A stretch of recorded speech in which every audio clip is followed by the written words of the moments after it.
മീഡിയന്റെ റൈഡാണ് നടക്കാൻ പോണത്. ഇത് ഇതാക്കരുത് ആദ്യം പഠിപ്പിച്ചായിരിക്കും. ആള് കൂടിയല്ലോ. പോയി വരാം ഗൈസ്.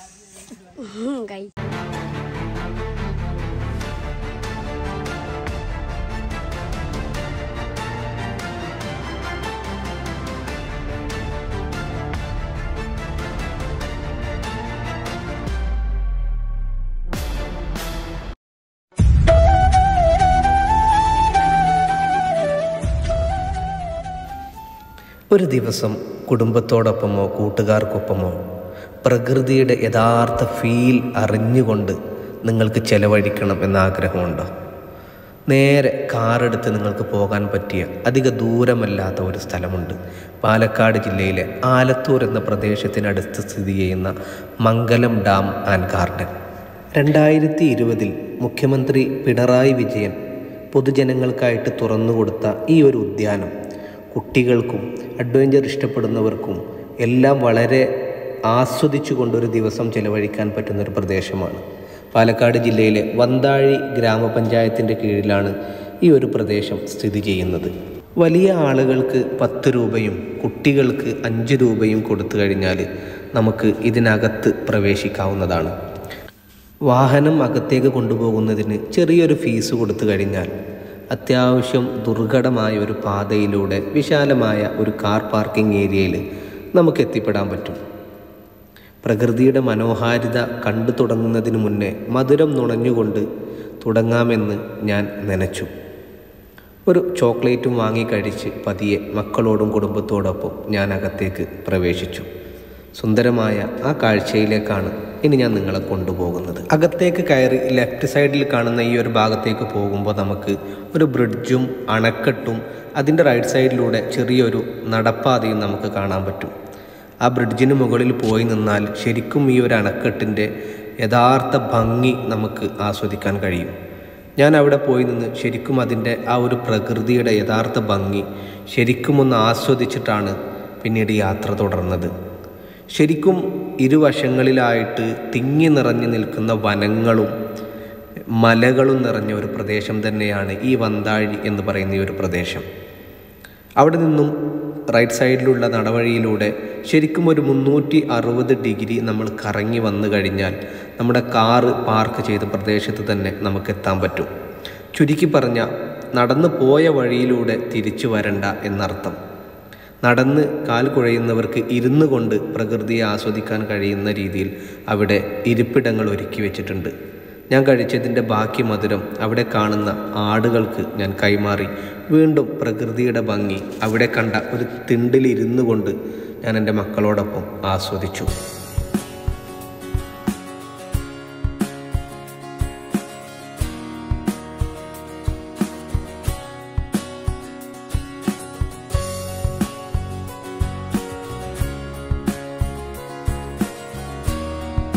ഗവൺമെന്റ് ഇവിടത്തൊക്കെ കംപ്ലീറ്റ് കാണുന്ന ഗവൺമെന്റാണ്.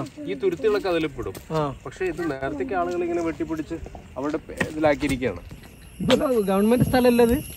ആ കാണുന്ന ഗവൺമെന്റ് സ്ഥലമല്ല, അല്ല, അത് ഓരോരുത്തരുടെ എസ്റ്റേറ്റ് ആണ്. വീട് പോലെ കാണുന്ന. അതെ, ചിലവർക്കൊക്കെ ഇത്ര വർഷത്തേക്ക് ഇത് കൊടുത്തിട്ടുണ്ട്. പാട്ടത്തിന് കൊടുത്തു. ഈ തുരുത്തൊക്കെ ഗവൺമെന്റിൽ പെട്ടുള്ളതാണ്. ഇതൊക്കെ ഡാമിൽ പെട്ടുള്ളതാണ്.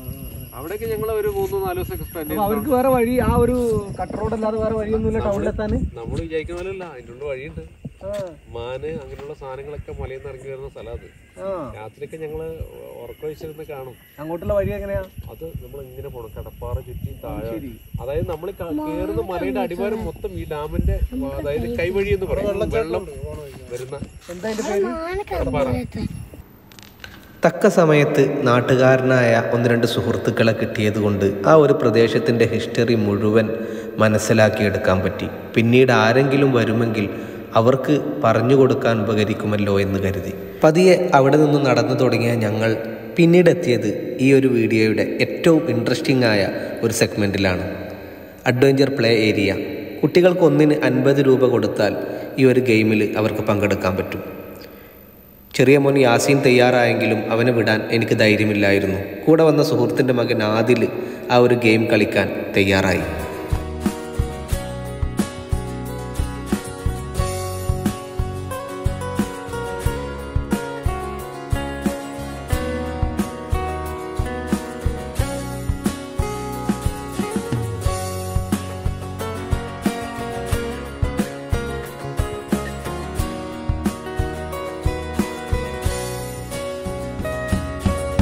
ടൈറ്റ് ആക്കണ്ട ജാമോ. ഇത് ഹുക്കാണ്. ഇത് സിമ്പിൾ പരിപാടിയാണ്. ഇത് കണ്ടോ, മുകളിൽ കയറുമ്പോൾ കൊളത്തി കഴിഞ്ഞിട്ട് ഇത് ടൈറ്റ് ചെയ്യാം. ഫുള്ള് ലോക്കായി പോകും. നല്ല ലോക്കാക്കരുത്, അപ്പൊ ജാമോ വേണ്ട. എങ്ങനെ ആയാലും ബെൽറ്റ് തൂങ്ങി കേട്ടോ.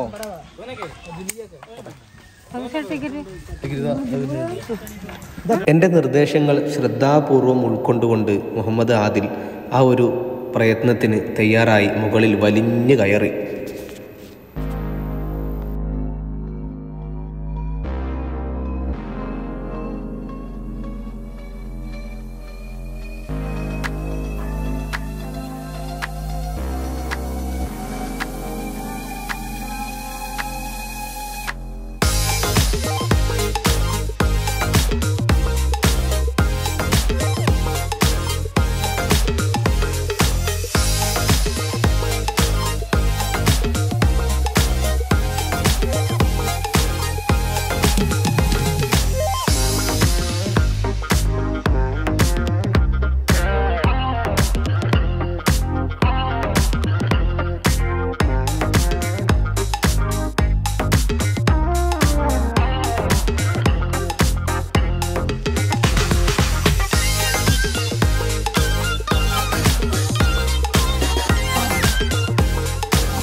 ഗൈസ്, നമ്മളെ ആദിന്റെ റൈഡ് കഴിഞ്ഞിട്ടുണ്ട്. ഇനി അടുത്തതായി ഇപ്പൊ അക്സ്മീഡിയന്റെ റൈഡാണ് നടക്കാൻ പോണത്. ഇത് ഇതാക്കരുത്, ആദിലെ പഠിപ്പിച്ചായിരിക്കും. ആള് കൂടിയല്ലോ. നമ്മളെ ആക്ടിവിറ്റി ചെയ്യാൻ പോകുന്നത് എന്താണ് പറയുന്നത്? മറ്റേ ഹണ്ടിങ് റോപ്പ്. Hunting rope. അതന്നെ, റോപ്പ് ഹണ്ടിങ്. അതന്നെ. അബുദാബിയിലെ എൻ്റെ ധീരയോദ്ധ കഥകൾ കേട്ട് മാത്രം പരിചയമുള്ള എൻ്റെ മക്കളുടെ മുന്നിൽ അവസാനം എനിക്ക് തലകുനിക്കേണ്ടി വന്നു. ആ ധീരപ്രവർത്തിക്കായി സേഫ്റ്റി ബെൽറ്റ് ധരിച്ചുകൊണ്ടിരിക്കുകയാണ് ഞാൻ. രണ്ടിറക്ക് വെള്ളവും അകത്താക്കി എൻ്റെ പ്രയത്ന സ്ഥലത്തേക്ക് ഞാൻ നടന്നു നീങ്ങി. ഗൈസ്,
ഒരാളുടെയും സഹായമില്ലാതെ അതിസാഹസികവും അതികഠിനവുമായ ഈ ഒരു പ്രയത്നം വളരെ ഈസിയായി ചടുലതയോടെ സമയത്തിന് ചെയ്തു തീർത്തത് കണ്ടപ്പോൾ ആ സൈറ്റ് എഞ്ചിനീയർക്ക് എൻ്റെ ഒരു ഇൻ്റർവ്യൂ എടുക്കണമെന്ന് ഒരേ ഒരു നിർബന്ധം. നിങ്ങൾ ഈ കണ്ടത് എൻ്റെ കഴിവിൽ നിന്നും വളരെ കുറച്ച് മാത്രമാണെന്നും ഇതിൻ്റെ 10 ഇരട്ടി കഴിവുകൾ എൻ്റെ ഉള്ളിൽ ഒളിഞ്ഞു കിടക്കുന്നുണ്ട് എന്നുകൂടി ഞാൻ അവരോട് ഇൻ്റർവ്യൂവിൽ പറഞ്ഞപ്പോൾ ഇൻ്റർവ്യൂ മതി എന്ന് പറഞ്ഞ് ആ സൈറ്റ് എഞ്ചിനീയർ അപ്പോൾ തന്നെ സ്ഥലം കാലിയാക്കി.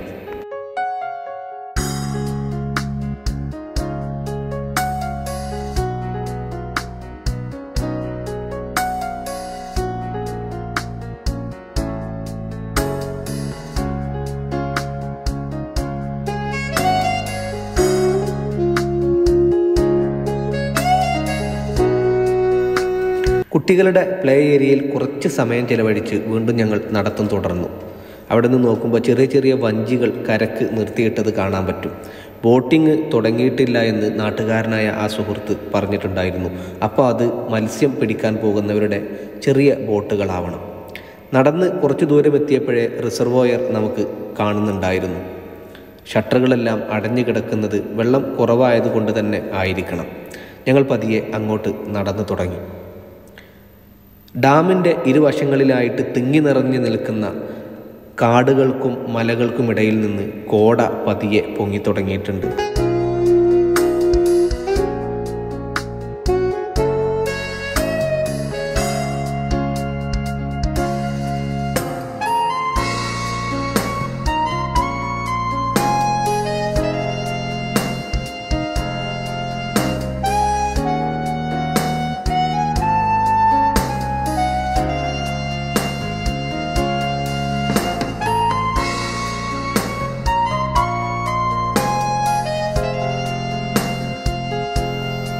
അണക്കെട്ടിന് മുകളിലുള്ള ബ്രിഡ്ജിൽ നിന്നും താഴേക്ക് നോക്കുമ്പോൾ ഷട്ടറുകൾ തുറന്നാൽ വെള്ളം സംഭരിക്കുന്ന സമ്പുകൾ നമുക്ക് കാണാൻ പറ്റും. ശരിക്കും വെള്ളമില്ലാത്തതുകൊണ്ട് പാറക്കെട്ടിന് മുകളിലാണ് ഈ ഒരു ബ്രിഡ്ജ് അണക്കെട്ട് നിർമ്മിച്ചിട്ടുള്ളത് എന്ന് നമുക്ക് മനസ്സിലാക്കാൻ പറ്റും. പിന്നോട്ട് തിരിഞ്ഞു നിന്നാൽ ആ ഡാമിൻ്റെ യഥാർത്ഥ ഭംഗി നമുക്ക് വളരെ വ്യക്തമായിട്ട് ആസ്വദിക്കാൻ പറ്റും. മലകൾക്കിടയിൽ നിന്നും സായം സന്ധ്യയോടടുത്ത് വരുന്നത് കൊണ്ടാവണം കോടമഞ്ഞുകൾ പൊങ്ങി തുടങ്ങിയിട്ടുണ്ട്. ഒരുപാട് നേരം ആ ഒരു ഭംഗി ആ ബ്രിഡ്ജിന് മുകളിൽ നിന്ന് തന്നെ ആസ്വദിച്ച് വീണ്ടും ഞങ്ങളുടെ നടത്തം ഞങ്ങൾ തുടർന്നു.